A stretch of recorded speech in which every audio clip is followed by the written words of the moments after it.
Welcome to the Deep Dive, where we sift through information to bring you crucial nuggets of knowledge tailored just for you. Today we're diving into something fundamental, really underpinning so much of biology and medicine. And we'll start with, well, a powerful story. Imagine Michelle. She had severe strep throat as a kid, and because of that, her kidneys failed. Now, 3 times a week, her life literally depends on dialysis. It sounds incredibly high-tech, right? It does, yeah. But at its heart, dialysis is chemistry, specifically the chemistry of solutions, saving her life. It's a perfect real-world example. So our mission today is to take that deep dive into solutions, the core concept, explaining, well, everything from the air we breathe to the fluids inside our bodies. We want to unpack how things mix, how they interact, and why this basic chemistry is so critical, especially in health and life sciences. Think of this as your shortcut to understanding the chemical dance happening all around us and inside us. And what's really fascinating, I think, is how these principles are just constantly at play. Everywhere. Whether it's, within your cells, the tiny molecular machinery, or even the medications you might take. Understanding solutions connects that basic chemistry directly to our health. Okay, let's unpack this then. When we talk about solutions, it's more than just like stirring sugar in coffee, isn't it? What are we really getting at? Exactly. Fundamentally, a solution is what we call a homogeneous mixture. Homogeneous, meaning? Meaning it's completely uniform throughout one substance. The solute, that's usually the one in the smaller amount, like salt, is perfectly dispersed in the other substance. So the solvent, the one in the larger amount, like water.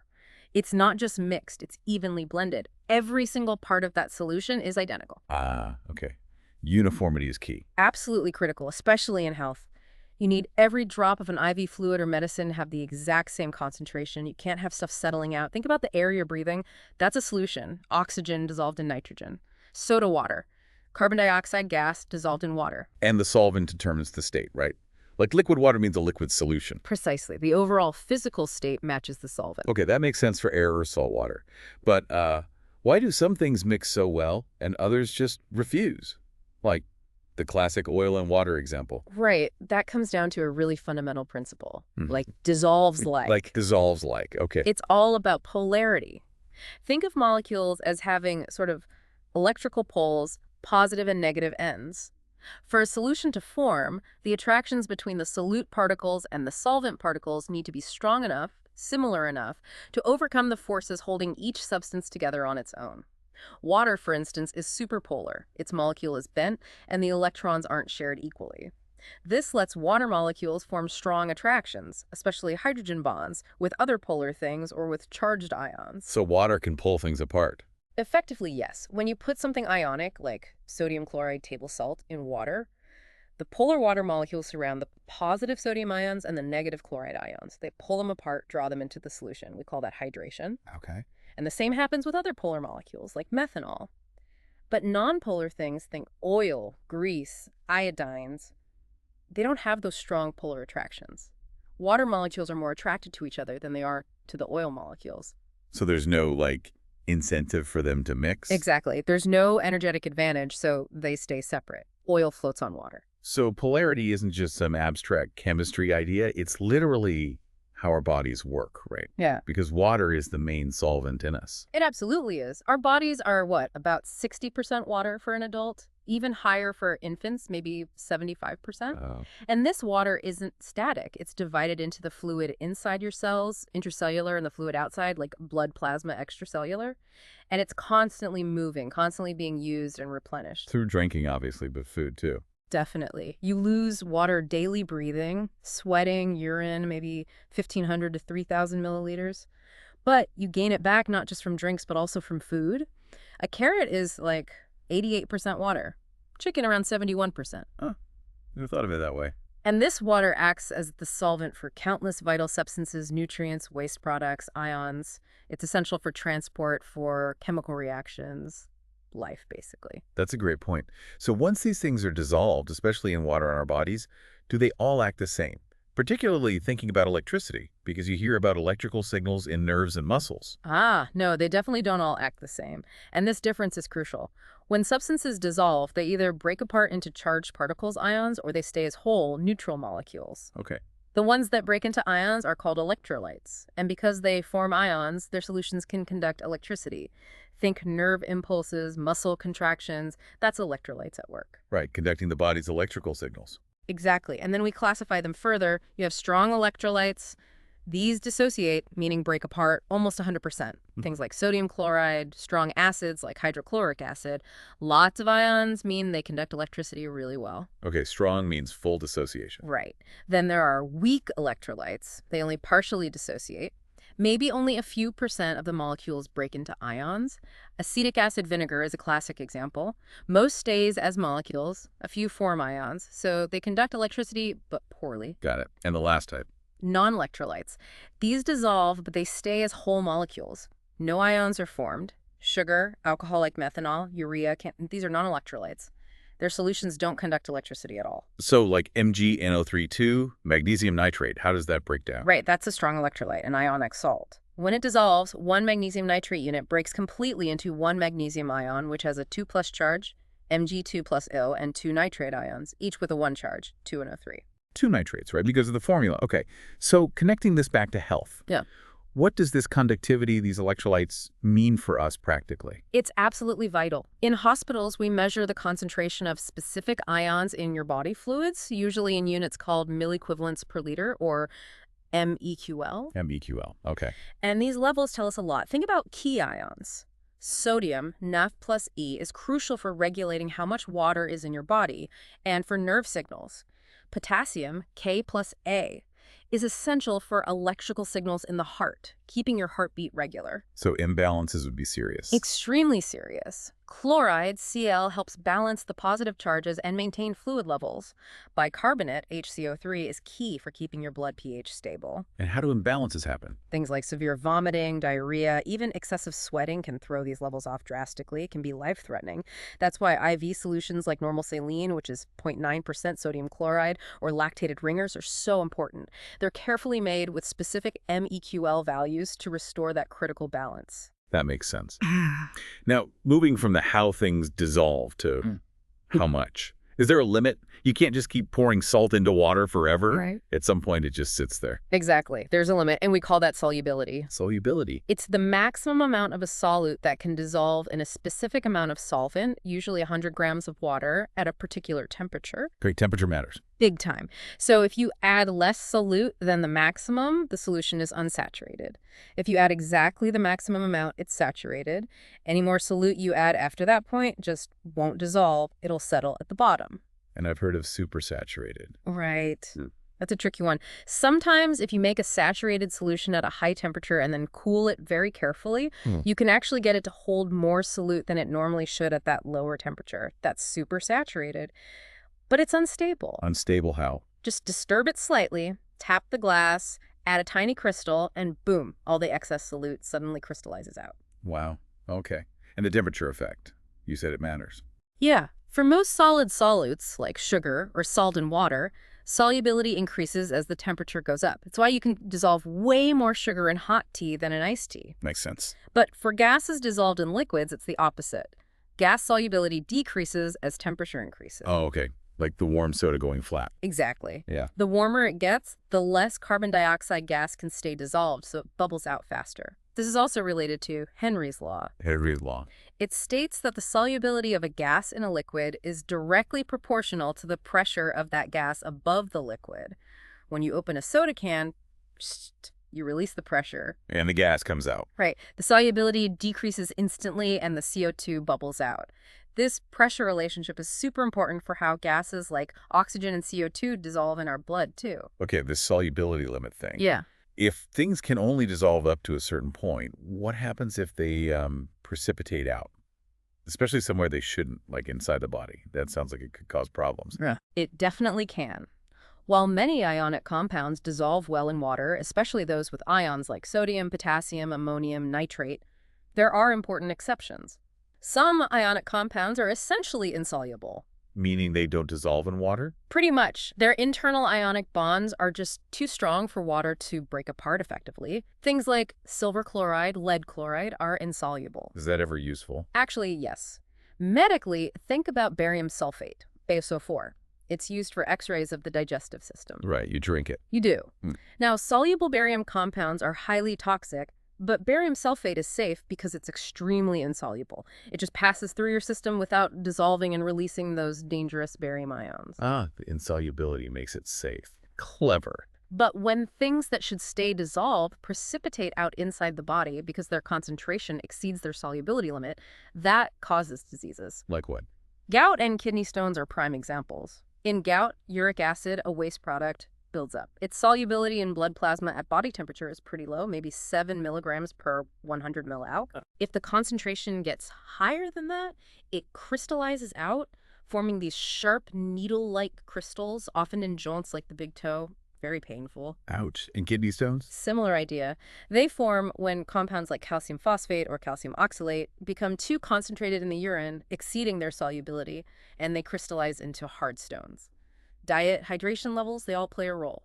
So understanding solubility is key to understanding and treating these conditions. Absolutely. It's all about managing those concentration levels. Okay, so we know what solutions are, how they form, solubility limits, but how do we actually measure the strength?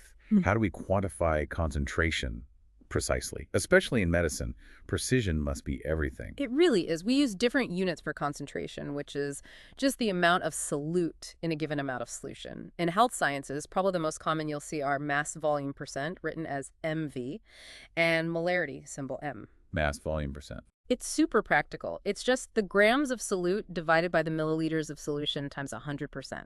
So a 5% MV glucose solution, common in IVs, means there are 5 grams of glucose in every 100 milliliters of that solution. Easy to calculate doses from. Okay, grams per 100 milliliter. And molarity.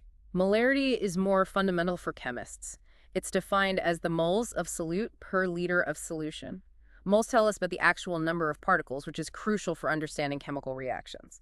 So M equals moles divided by liters. Moles per liter. Got it. Both of these, and others like mass percent or volume percent VV, act as conversion factors. They let us figure out, say, how many grams of an antibiotic are in a certain volume of an IV bag, or how much solution we need to get a specific dose. Right, crucial for calculations. And what if you have a solution that's too strong, like a stock solution in a lab, and you need something weaker for an experiment or a patient? Then you perform a dilution. Dilution, just adding water. Usually, yes. Dilution is simply adding more solvent to a solution. This increases the total volume, which naturally decreases the concentration, spreads the solute out more. Okay. But the key thing to remember during dilution is that the amount of solute doesn't change. You start with a certain amount, you end with the same amount, it's just in a bigger volume. Like adding water to frozen orange juice concentrate. Perfect analogy. The amount of orange stuff stays the same, but the juice gets less concentrated, less strong. So there's a calculation for that. Yep, a simple one, C1V1 times the initial volume equals the final concentration times the final volume. Because the amount of solute, concentration times volume, is constant. C1V1 equals C2V2. Okay. This is done constantly in labs, pharmacies, hospitals. Preparing weaker solutions from stronger stock solutions is a fundamental skill. Right. Now, we've mostly talked about true solutions, but not all mixtures look like salt water, right? Some are cloudy, some settle out. Exactly. We need to distinguish true solutions from colloids and suspensions. It all comes down to particle size. Particle size. Solutions have the smallest particles, ions, small molecules. They're transparent, they don't settle, and the particles pass right through filters and also through special membranes called semi-permeable membranes. Colloids have larger particles. Think big molecules like proteins or small clumps. Examples are milk, fog, blood plasma. They often look cloudy or opaque. The particles are big enough to scatter light, but usually small enough not to settle out quickly. They'll pass through ordinary filters. But not semi-permeable membranes. Correct. They get held back by semi-permeable membranes. That's a key difference. And suspensions. Suspensions have the largest particles, things you can often see like sand and water or certain liquid medications you have to shake well, like some antibiotics or kaopectate. These particles will settle out over time if left undisturbed, and they get trapped by both regular filters and semi-permeable membranes. Okay, solutions, colloids, suspensions, different particle sizes, different behaviors with membranes. That membrane part sounds important, especially for biology. Hugely important. It leads us straight to osmosis. Osmosis, I remember that from biology class. Movement of water. Precisely. Osmosis is the movement of water molecules across a semi-permeable membrane. And the key is water moves from an area where the solute concentration is lower. Meaning more water. Right, higher water concentration. to an area where the solute concentration is higher. So less water. Water moves to dilute the more concentrated side. You got it. It's trying to equalize the concentration on both sides. The pressure that this movement generates, or the pressure needed to stop it, is called osmotic pressure. And it depends on the total concentration of solute particles, ions, molecules, doesn't matter what they are, just how many. And this has big consequences for our cells. Enormous consequences for red blood cells, for example. They have semi-permeable membranes if you put them in an isotonic solution. Iso meaning same. Yes, same osmotic pressure as the fluid inside the cells. A 0.9% MV sodium chloride solution or a 5% MV glucose solution are isotonic to red blood cells. In these solutions, water moves in and out at the same rate, so the cells maintain their normal shape and volume. Okay, that's the ideal state. What about other solutions? If you put red blood cells in a hypotonic solution, hypo, meaning lower solute concentration than inside the cell. So more water outside. Right. Water will rush into the cells following that concentration gradient. The cells swell up and they can eventually burst. That's called hemolysis. Think of a raisin dropped in pure water. It swells up. Hemolysis. Caught it. And the opposite. The opposite is a hypertonic solution, meaning higher solute concentration outside the cell than inside. So water leaves the cell. Exactly. Water flows out of the red blood cells into the more concentrated surrounding solution. The cells shrivel up, they shrink. This is called crenation. Think about making pickles. You put cucumbers in very salty brine, a hypertonic solution, and they shrivel as water leaves them. Crenation. Okay, isotonic, hypotonic, hypertonic.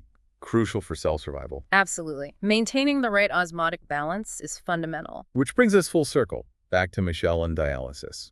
How does this life-saving procedure fit into all this chemistry of solutions, membranes, osmosis? Dialysis is essentially an artificial application of these very principles, designed to mimic kidney function. It uses a special dialyzing membrane. Like a semi-permeable membrane. Similar, but slightly different. A dialyzing membrane allows not just water, but also small solute particles, ions, small molecules like glucose, and crucially, waste products like urea to pass through. However, it retains larger colloidal particles like proteins and blood cells. So it filters based on size, letting small waste out, but keeping important big stuff in. Precisely. Your natural kidneys do this constantly. Millions of tiny filters called nephrons clean your blood, removing waste products like urea and excess salts and water, while reabsorbing vital things your body needs. But if kidneys fail, like Michelle's, then waste products build up to toxic levels and fluid balance goes haywire. That's where hemodialysis, the artificial kidney machine, comes in. how does the machine work? The patient's blood is pumped through tubing made of or containing a dialyzing membrane. This tubing is immersed in a special fluid called the dialysate. The dialysate, what's in that? It's carefully controlled. It has normal, healthy concentrations of essential electrolytes like sodium and potassium, but importantly, it has no waste products like urea. So there's a concentration gradient for the waste. Exactly. Waste products like urea are highly concentrated in the patient's blood but absent in the dialysate. So they naturally diffuse across the dialyzing membrane from the blood into the dialysate following the concentration gradient. Excess electrolytes and excess water also move out of the blood. Cleaning the blood. Effectively, yes. And because kidney failure patients often retain a lot of fluid, the process is also designed to remove significant amounts of excess water, maybe 2 to 10 liters in a single session, which usually lasts several hours, 3 times a week. Wow, that's a lot of fluid. It is. And managing this whole process, ensuring the dialysate is correct, monitoring the patient, that's the critical job of dialysis nurses. It's a life-sustaining chemical balancing act performed outside the body. It really puts it all together. We've journeyed through this unseen world of solutions, haven't we? From just mixing salt and water to the really complex chemical balancing inside us and even machines that replicate it. Understanding why salt dissolves, how an IV works, how dialysis keeps someone like Michelle alive. It really drives home that chemistry isn't just abstract. It's the language of life, the language of health. It absolutely is. And this deep dive, I hope, shows how these foundational chemical ideas, polarity, solubility, concentration, osmosis, they aren't just textbook terms. When you grasp them, you unlock the why behind so many critical biological processes and medical treatments. You start to see the chemistry and, every sip of water, every breath you take, even the rhythm of your heartbeat. It's all connected. So here's a thought for you, listening. The next time you encounter a simple mixture, maybe your morning coffee, or you hear about a medical condition or treatment, challenge yourself. Think about the solutions involved. What solutes might be hidden in there? What role is the solvent playing? How might concentration or solubility be affecting the world around you, or even the world within you, in ways you hadn't considered before? Thank you for joining us on this deep dive into solutions, where we aim to turn complex chemistry into clear, usable insights. This deep dive was custom tailored for you, brought to you with a warm thank you from the Last Minute Lecture team.